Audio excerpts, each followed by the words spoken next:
It's interesting what you said about that Red Bull helmet because like Win Masters and Dean Lucas were there just before, and they were talking about the pressure that, well, so what Dean said, which was a pretty cool way of looking at it, is he goes, man, I just have days where like I just doubt my ability so much. And he's like, and I wonder if looking at a Red Bull helmet when you're having that bad day gives you the confirmation of like, no, you know what, I am one of the baddest motherfuckers in the world. And it's like, it's just a constant reminder of like the level that you have achieved. Like, so did you, for R-Dog to say that you stepped it up after that helmet, like, was there that similar feeling? Yeah, I think it took time. Well, I have one question. Was that Dean Wilson that was Dean Lucas. Oh, Dean Lucas. Fuck, they said Dean Wilson. I was like, shit, I gotta go get an autograph. Fucking draw him out. Shout out to Dean. Yeah, he's sick. Fucking the man. Yeah, when I first signed with Red Bull, it's 2015, we shared a line.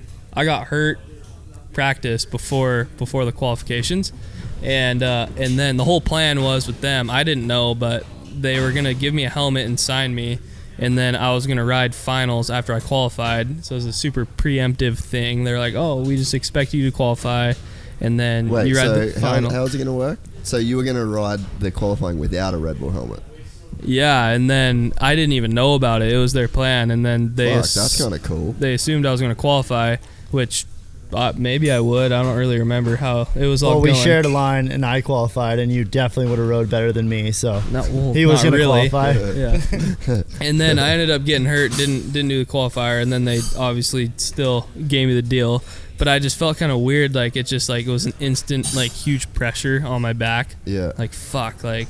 Now I'm wearing a Red Bull hat, and I walked up to the finals day, and I honestly felt like a douche. I was like, wow, like, I have a Red Bull hat, and it might have just been me. Like, a lot of the guys, like Aggie and Brandon and all the big dogs, you know, they're all like, oh, like, you look good in a Red Bull hat, like, good work. But in my head, I was like, fuck, like, I felt like I needed to prove myself. And this is kind of going back a little bit. This is something I wanted to say, and then I just didn't say it. Yeah, no, that's cool.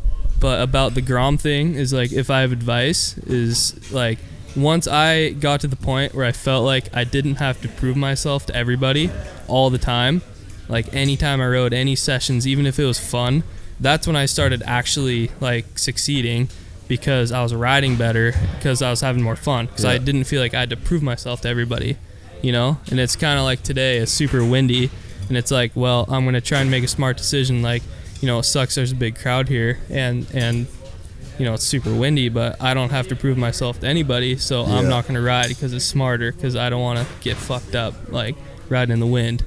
But so, for the Groms, like, try and get to that point, you know? Try and get to that point in life, too, though. It's like, you don't need to prove yourself. Like, if the timing's right and you're feeling good, or if you, like, work towards a point and you're feeling good, then, yeah, like, prove it to yourself and do it for yourself. Have fun for yourself. It's kind of like I feel like it's a better way to look at it, because that's when you find real success, is when you're doing it for yourself, not for others. Yeah. So, dude, that's life too. Yeah. I totally agree. Like, even with doing this thing for me, it's like you get so much feedback from so many different people, and it's so different, and what people see is just, it's couldn't be further off, you know? Like, you get 20 people, they're all going to say different shit. And it's like, you got to get to the point where it's like, well, fuck, none of these people are right. Like, everything is subjective. You have to just do the thing for yourself, because it's like, you cannot control what other people think. And like, you get fucking 10 people, they're all going to say something different. And it's like, then what? You're going to spend your whole life trying to pick which one of them motherfuckers is right? You're just going to do your head in constantly. Oh, yeah. That's totally unneeded stress.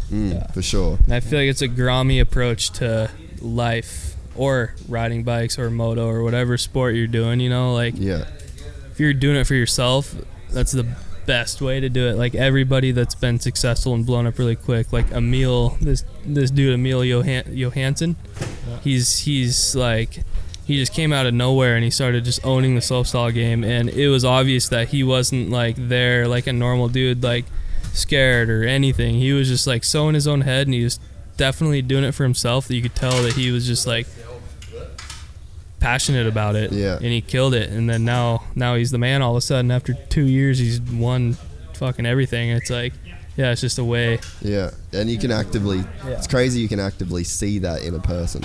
Yeah. Just being in it for the right reasons. Yeah. What's up, TV? Oh, they are. All right, we'll wrap this.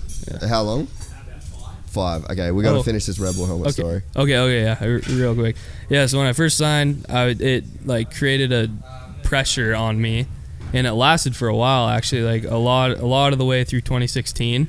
It was like a really, really rough year for me because like I worked really hard and like tried really hard with the whole slopestyle thing, and that was like my dream, you know, like the slopestyle dream.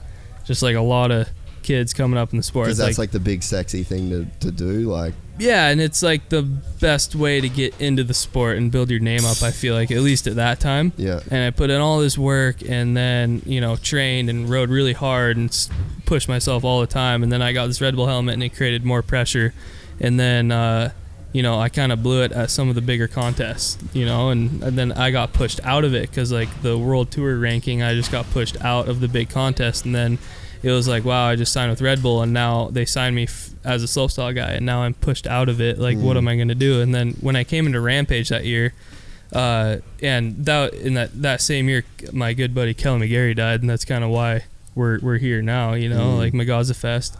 And that like fucked me up. Like it fucked me up all year. Took like probably a whole year to get over that, or like over the hump.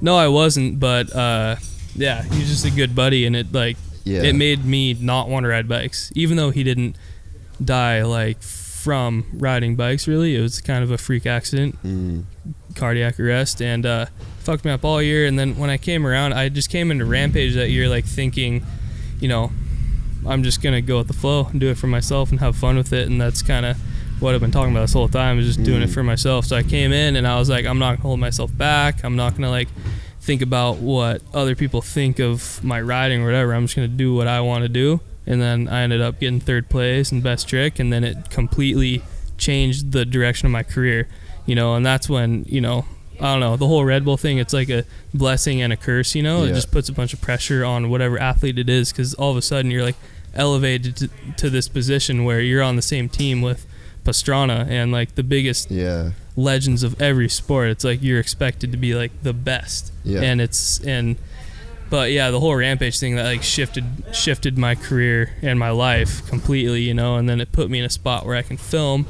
and I can kind of do more of the things I wanted to do. I was kind of out of the slopestyle game, and so it was like a good thing. And then ever since then, it's like just riding for myself and picking the right moments to like really push myself and try and have fun in the other times and ride all my bikes. And yeah, so it's got me to a spot where it's pretty enjoyable. But it's sick to go through all that though, and like out of the other side there you find like the Shangri-La almost of like what you're there to do.